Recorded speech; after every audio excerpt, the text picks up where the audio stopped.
বাবা জমিতে মজুরদের সঙ্গে বসে একসঙ্গে খাবার খাচ্ছে। হ্যালো এভরিওয়ান, ঘড়িতে তখন বাজে দুপুর 12টা আর আমি রান্নাঘরে ছুটলাম বেড়ালগুলোর জন্য মাছ ভাজতে। আচ্ছা, এই মাছগুলো কি মাছ বলো তো? আমি কিন্তু নাম জানি না, তবে মাছগুলো বেশ সরু সরু দেখতে। আমি মাছগুলো ফ্রিজ থেকে বের করে নর্মাল জলে রেখে দিয়েছিলাম। আর এদিকে দেখো ফ্রাই প্যানটা গরম হয়ে গেছে, আর এটা কিন্তু আগের দিনের মাছ ভাজার তেল।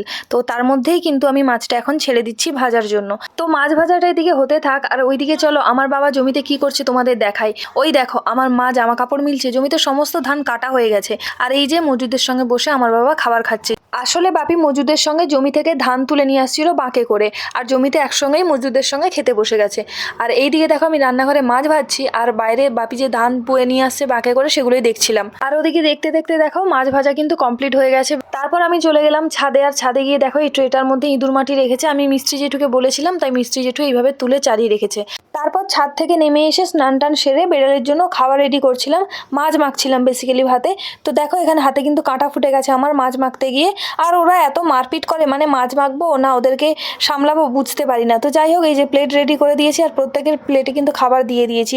এখনও 3 থেকে 4 জন মতো রয়েছে, ওরা কিন্তু লাপাতা খাবার রাখা আছে, যখন আসবে তখন খাবার দেওয়া হবে।